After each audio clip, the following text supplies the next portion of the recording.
Teman-teman, saya akan jelaskan strategi trading terbaik saya. Teman-teman sekarang lihat, ini floating profit ya, 1.800 lebih ya, hampir 1.900 ya. Nah ini 1.900, ini masih berjalan ya, masih floating profit. Jadi sekarang teman-teman bisa lihat jam 7:51 ya, malam ya. Ini setelah NFP keluar. Jadi NFP keluar, teman-teman bisa lihat ya, ternyata USD-nya jelek. Nah, jadi teman-teman bisa lihat nih time frame-nya, ini time frame berapa nih? M5 kalau nggak salah. Iya bener M5 ya. Jadi kita ada posisi buy di sini ya teman-teman ya. Kita posisi buy-nya itu di 3.544. Sesuai dengan prediksi VT saya sebelumnya teman-teman ya. Sekarang begitu NFP keluar, USD-nya jelek, harganya langsung loncat. Dan inilah ya hasilnya, kita floating profit. Dan tentunya ini masih terus akan membesar profitnya ya. Seandainya kalau harga emas terus-terusan naik ya. Ini memang efek dari NFP memang sudah sudah selesai. Tapi bisa saja ya dia melanjutkan kenaikannya teman-teman ya. Jadi ini adalah strategi trading terbaik saya untuk per gold. Nah teman-teman sekarang juga bisa lihat ini equity-nya ini sekarang adalah 15.600 ya teman-teman ya. Dan ini masih terus bergerak karena memang ini posisinya belum terlikuidasi ya teman-teman ya. Nah jadi kalau time frame M5 bentuknya seperti ini ya. Kita masih liatin terus floating profitnya ya teman-teman ya. Mudah-mudahan ya, mudah-mudahan bisa terkena TP ya. Ini TP-nya itu memang agak jauh ya teman-teman. Karena di sini ada trailing stop-nya aktif ya. Nanti kalau sudah syarat terpenuhi untuk trailing stop-nya nanti akan muncul ya untuk trailing stop-nya ya. Nah, jadi ini ya teman-teman ya, melanjutkan VT saya sebelumnya tentang NFP ya. Ini sudah rilis, ternyata betul ya. Hasilnya itu jelek buat USD, makanya emasnya terbang ya teman-teman ya. Nah jadi ini kita masih lihat masih terus berjalan ya. Kita masih memantau terus ya, tetapi kita nggak perlu tungguin teman-teman ya, karena ini memang sudah semuanya dikerjakan by system ya teman-teman ya. Nah ini dikerjakan by system. Mudah-mudahan sih bisa profitnya bisa di atas 2.000 ya. Kalau di atas 2.000 itu udah bagus banget. Oke, ini sekali lagi nih situasi kondisi terakhir equity kita di 15.700 ya. Besok pagi kita update lagi. Oke, salam profit teman-teman.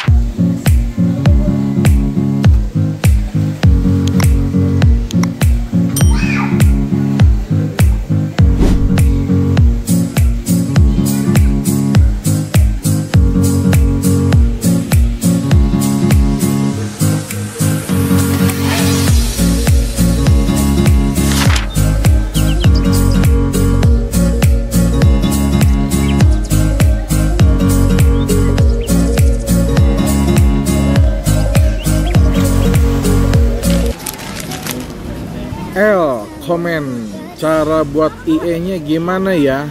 Pakai chat GPT kah? Oke, nih dengerin baik-baik ya, L dan teman-teman. Endo akan jelasin ya. Jadi untuk membuat IE ya, itu yang paling pertama nih teman-teman harus bisa trading dulu. Jadi kalau teman-teman nggak bisa trading, gimana bisa buat rumusnya, rumus IE-nya itu gimana ya. Yang kedua harus bisa coding ya. Kalau teman-teman bisa trading nggak bisa coding, gimana cara buat software-nya juga nggak bisa ya. Ketiga harus punya infrastruktur. Maksudnya infrastruktur itu apa? Maksudnya infrastruktur itu adalah perangkat ya, atau komputer atau laptop yang speknya canggih. Kalau speknya standar nggak bisa ya, karena kalau kita mau optimisasi itu kita butuh yang speknya itu canggih minimal i7 lah. Lalu yang core-nya itu besar ya, RAM-nya juga besar. Jadi kalau yang standar-standar tuh nggak bisa, karena untuk optimisasi itu kita membutuhkan waktu berbulan-bulan, bahkan ada yang bertahun-tahun, teman-teman. Kalau pakai ChatGPT itu hanya alat bantu saja ya. Saya juga nonton berapa kali di YouTube ya, banyak youtuber nunjukin cara bikin IE pakai ChatGPT. Secara teori bisa ya, secara teori bisa jalan, maksudnya bisa jalan saja. Tetapi apakah menggunakan ChatGPT itu bisa profitable? Bisa nggak? Jawabannya tidak bisa. Karena kalau dengan menggunakan ChatGPT itu bisa profitable dan bisa jadi IE yang bagus, semua orang akan pakai ChatGPT untuk bikin. Jadi kalau untuk membuat IE yang bagus, yang profitable, dia bikin pakai ChatGPT, bener bisa jalan. Hanya bisa membantu untuk membuat algoritmanya, codingnya, yes.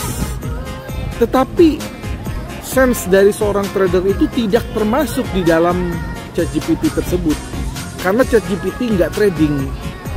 Jadi yang trading itu adalah kita sebagai trader, kita yang punya sense, ya, kita yang punya ilmunya untuk bisa dimasukin ke dalam software tersebut. Nah itu ya teman-teman ya, paham ya. Oke, salam profit teman-teman.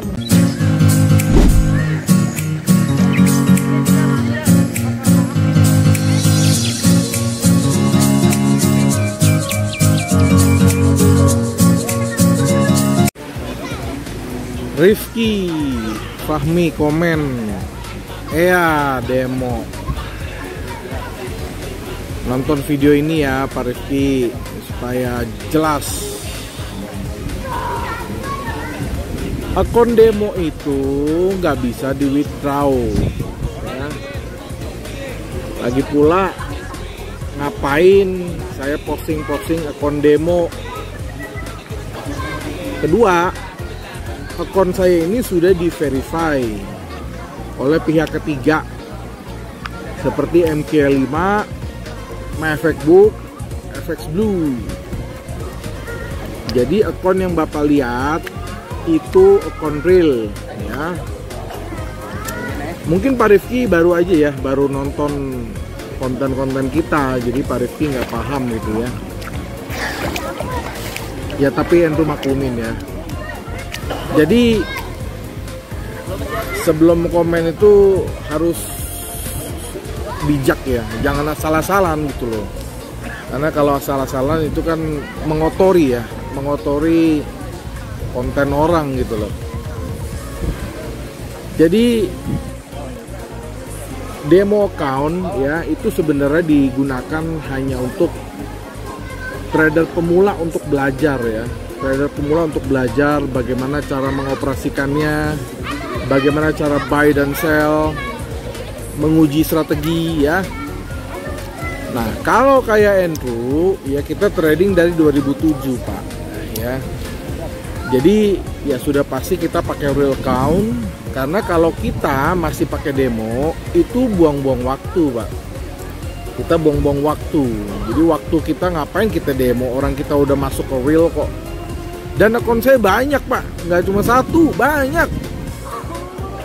Ya banyak, ada yang modalnya kecil, modalnya gede, ada yang modalnya luar biasa gede, banyak Pak. Hanya mungkin Pak Rifki baru aja nih nonton konten kita. Tapi jangan ya komen-komen yang menyesatkan, nanti salah paham orang lain gitu loh. Ya Pak Rifki ya, kalau Pak Rifki trading masih pakai demo, ya memang semua trader itu pada saat masuk ke bidang ini memang harus demo dulu Pak. Harus demo dulu. Habis itu kalau sudah demonya sudah bisa profitable baru masuk ke real. Ya tahapannya memang begitu ya. Tapi kalau dia sudah yakin dengan strategi dia, dengan sistem dia, buat apa dia trading pakai demo? Langsung ke real. Oke? Salam profit Pak Rizky.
Halo teman-teman, sekarang hari Minggu ya teman-teman ya. Jadi market lagi tutup. Kebetulan saya juga lagi libur teman-teman ya. Nah kemarin itu ya saya aktivitasnya jalan-jalan ke PVJ. Karena di sana ada playground anak-anak. Jadi anak-anak saya mau main di sana ya. Nah, sambil anak-anak main, saya makan suki di PVJ juga ya. Ya, sambil beli jajanan-jajanan dan beli-beli kebutuhan-kebutuhan pokok lah selama liburan ya. Lalu malamnya kita juga sempat nyobain ya salah satu bar yang ada di hotel ini, namanya Bar Karbon ya. Tempatnya bagus dan juga tempatnya mewah ya. Nah, jadi itu aktivitas saya kemarin teman-teman ya. Nah, sekarang hari Minggu ya. Sekarang hari Minggu ini tadi pagi ya saya sudah berenang. Teman-teman juga mungkin sudah lihat di video-video sebelumnya ya, saya berenang sama anak-anak saya memanfaatkan fasilitas hotel ya. Di sini kolam renangnya itu airnya air hangat ya, tapi bukan panas ya, tapi hangat. Nah, tapi yang bikin saya nggak kuat itu adalah udaranya. Jadi kayak sekarang ini jam 2 ya, jam 2 menjelang jam 3. Kalau tadi pagi kan berenang itu sekitar jam 8 sampai jam 11 lah ya. Lama ya berenangnya karena sekalian main sama anak-anak ya. Jadi airnya air hangat tapi udaranya dingin ya. Udaranya benar-benar dingin tuh. Nah,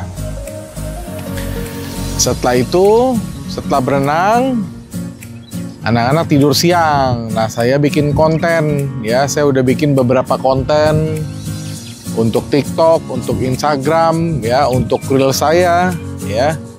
Karena kalau libur begini, konten-konten yang bisa dibuat itu ya konten-konten paling jawab-jawabin pertanyaan netizen aja ya. Jawab-jawabin pertanyaan yang ada di TikTok ya. Karena banyak sekali pertanyaan-pertanyaan yang saya belum jawab ya, saya buat konten ya. Nah, sekarang jam 2 menjelang jam 3, anak-anak kebetulan masih tidur. Nah, rencana nanti setelah anak-anak bangun, karena hari ini hari Minggu, biasa memang hari Minggu itu saya memang bawa anak-anak main di playground ya. Nah, mungkin main di playground lagi, tapi nggak tahu nih mau di mall atau mau main di Lembang ya. Nah, itu kita belum tahu. Jadi ya itulah aktivitas saya sekarang teman-teman ya. Di sini cuacanya cerah sekali ya, cerah sekali, bener-bener ini jam segini ya, tergolong masih siang, belum jam 3 ini ya. Ini sejuk banget teman-teman ya, ini bener-bener sejuk, sejuk, adem gitu loh. Ya ini belakang Andrew ini bawah ya, Andrew nggak tahu ini bagian apa ya, tapi ini bagian bawah. Ya kalau di belakang sana ada golf ya teman-teman ya, nah, belakang sana golf tuh ya. Kalau yang di bagian sini, bagian satu lagi ya, kita lihat ya teman-teman ya. Kalau ini banyak villa-villa nih ya, teman-teman nih villa-villa nih. Tuh kelihatan nggak? Nah, ini villa-villa nih. Nah, gitu ya teman-teman ya. Ini benar-benar sejuk loh teman-teman, tuh ya. Tuh. Nah ya, ini gunung ya, ada gunung, tapi nggak tahu nih kalau di video kelihatan nggak. Nah ini ya teman-teman ya. Nah kalau ini hotelnya. Nah kalau begini hotelnya nih ya. Ini hotelnya tuh. Ini hotelnya ya teman-teman ya. Tuh hotelnya. Sekarang kita ada di lantai 9 ya. Ini salah satu fasilitas juga sih. Tapi lebih ke arah kayak balkon lah gitu. Tapi balkonnya untuk umum ya teman-teman ya. Ini kebetulan sepi ya. Sepi sekarang. Karena sekarang hari Minggu ya. Hari Minggu itu besok kan sudah pada bekerja lagi, udah mulai aktivitas lagi ya. Jadi udah mulai sepi, long weekendnya sudah berakhir Tapi kalau Andrew masih lanjut. Kenapa? Ya karena Andrew nggak terikat waktu ya. Andrew mau liburan kapan aja bisa, mau pulang kapan aja bisa. Ya, paling anak-anak sekolah. Kalau anak-anak sekolah kita minta izin sama gurunya. Gurunya tinggal kita kasih oleh-oleh aja ya. Gurunya seneng. Ya, tapi jangan dicontoh ya, nggak boleh sering-sering juga ya. Jadi yang membuat Andrew itu kadang-kadang terikat waktu bukan karena bekerja ya. Karena pekerjaan Andrew ini kan bisa dikerjakan di mana saja, kapan saja. Asalkan ada gadget ya, kayak laptop, komputer, tablet ya, atau handphone ya. Nah, tapi yang membuat Andrew terikat sekarang adalah waktu anak-anak kalau sekolah. Kalau anak-anak sekolah ya kita nggak bisa kemana-mana ya. Kita mesti istilahnya mesti ikutin anak-anak jadwalnya gitu teman-teman ya. Nah ini teman-teman tuh ya. Nah jadi sekian ya teman-teman ya, nanti Andrew update lagi. Oh ya, besok market udah mulai buka ya. Market udah mulai buka. Kalau analisa Andrew sih sepertinya akan gap up ya. Dan tren dari gold ini menguat ini masih belum berhenti karena kita masih belum menemukan sentimen yang negatif ya untuk gold. Jadi kita masih melihat ini goldnya masih terus naik, masih akan break high ya. Actually nanti kita lihat nanti teman-teman ya. Oke, demikian ya teman-teman ya. Tuh, wih mantep banget. Oke ya, nanti kita lanjut lagi. Salam profit teman-teman.